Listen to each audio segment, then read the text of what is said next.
2021년 12월 28일 화요집회 말씀을 정리하겠습니다.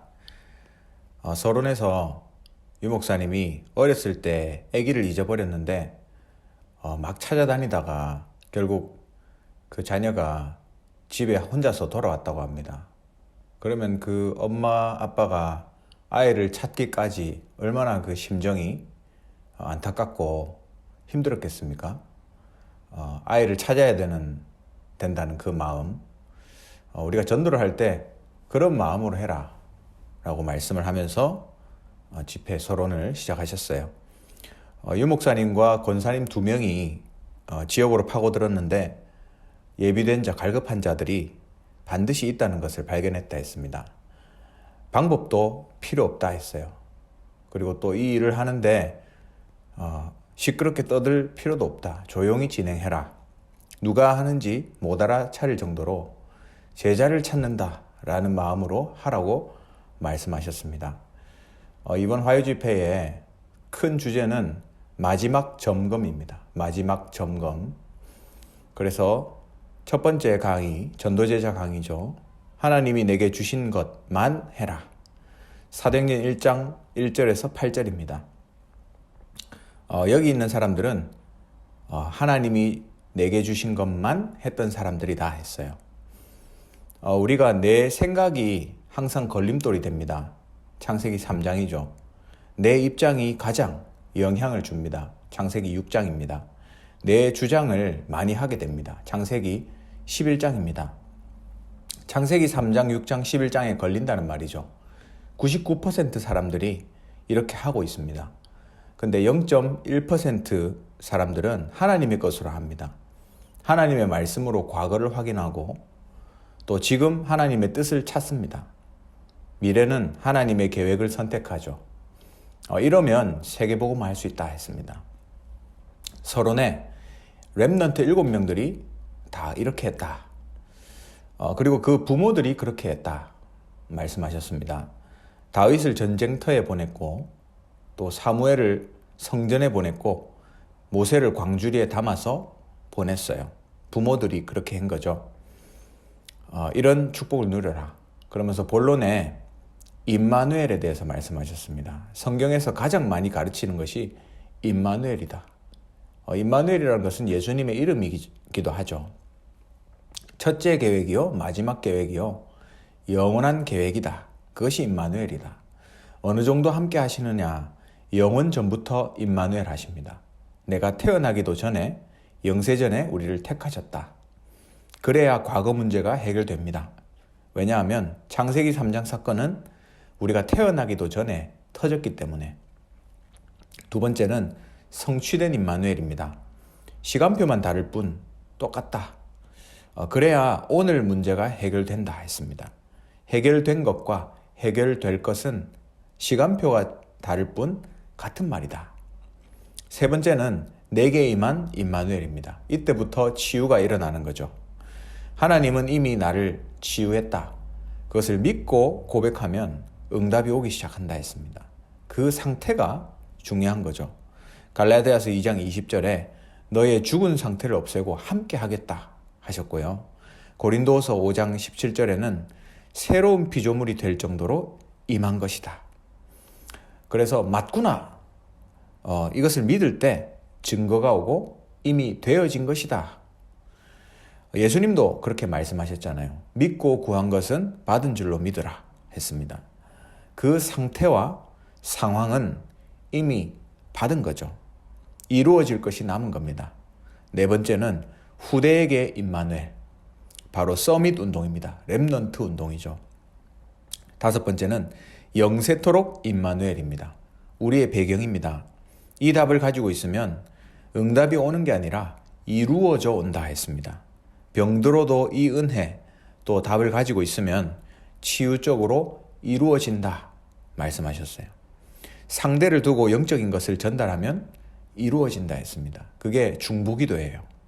결론에 왜 예수님을 말구유에 보내시고 왜 갈릴리 사람들을 쓰셨는가? 말구유라야 되고 또 갈릴리여야 한다는 말이 아닙니다. 마태복음 13장 1절에서 13절에 아무나 알아들으면 안 되니까 꼭 알아들을 사람은 또 알아들어야 하니까 그렇게 하신 것입니다. 두 번째, 2강입니다. 70인 제자. 하나님이 교회에만 주신 것. 사도행전 1장 14절입니다. 사도행전 1장 14절에 감람원에서 언약을 받고 모였습니다. 모든 사람이 알아야 되지만 중직자가 더 알아야 된다. 문제를 보고 문제라고 하는 것은 정상적이고 일반적인 거죠. 그러나 그렇게 해서는 쓰임받지 못한다. 문제는 하나님의 뜻이고 갈등은 하나님의 갱신이고 위기는 하나님의 기회다. 시간표다.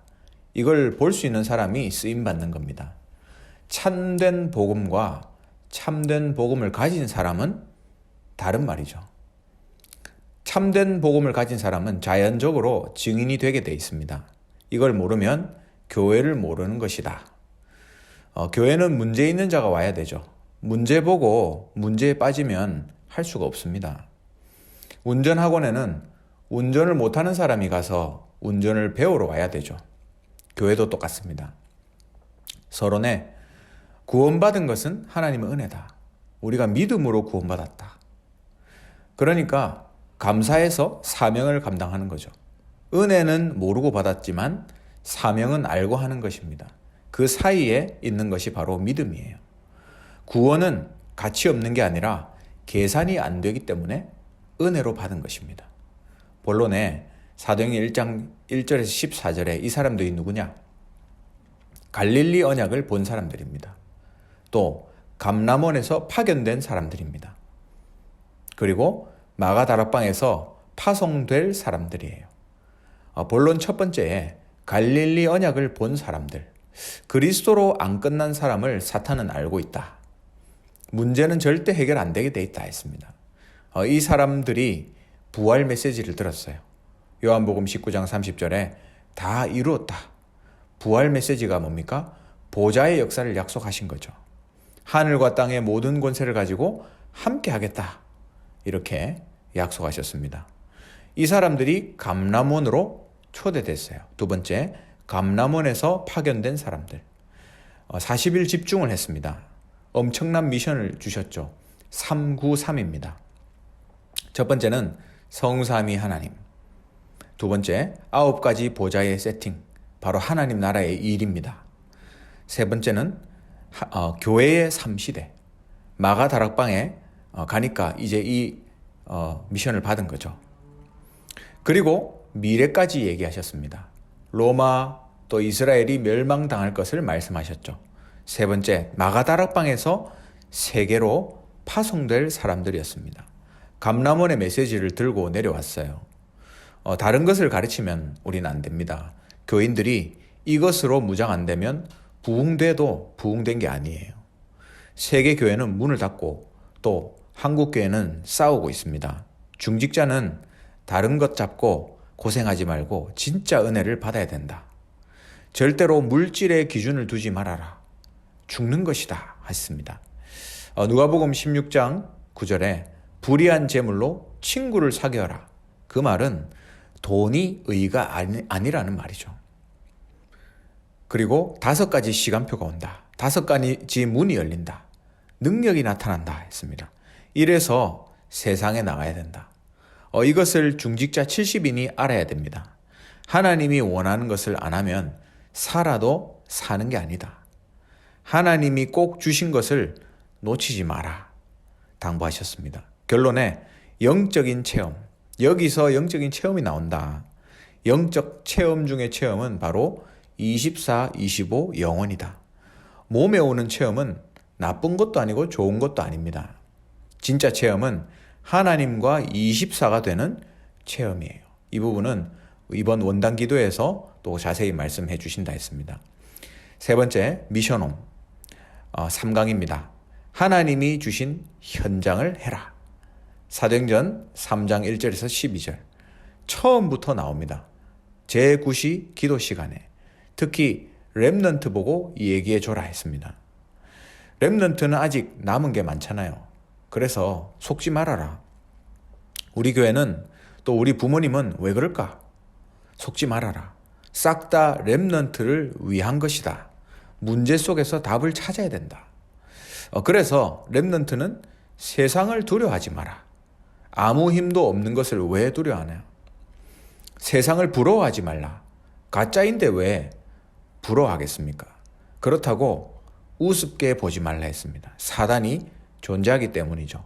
서론에 우리 렘넌트들이 이제 하나씩 62가지의 삶을 묵상하기를 시작해라. 어릴 때 한 게 삶에서 나오게 되어 있습니다. 지금은 응답받으려 하지 말고 체험하고 쌓기를 시작해라 했습니다. 렘넌트는 묵상하면서 3가지를 찾아 나가라.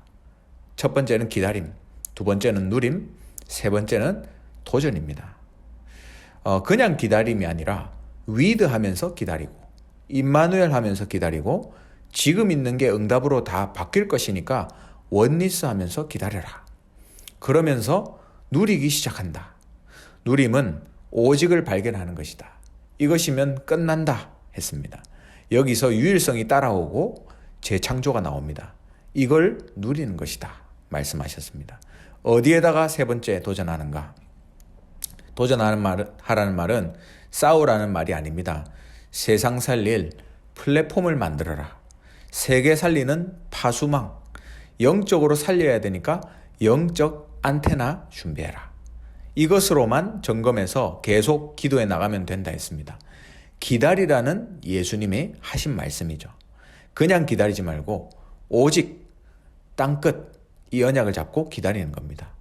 렘넌트들, 공부는 기초입니다. 공부를 하든 뭘 하든 이것을 만들어야 된다 했습니다. 결론입니다. 학업, 산업 모든 것이 제자화 될 수 있게 해라. 현장화 돼야 된다. 제자화 현장화되면 세계화는 쉽게 된다 했습니다.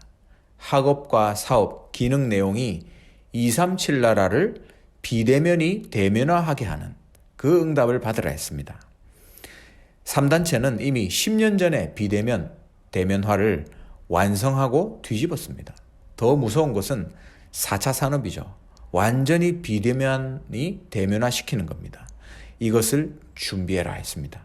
원단에서 24가 뭔지 메시지를 확인하겠다고 하셨습니다.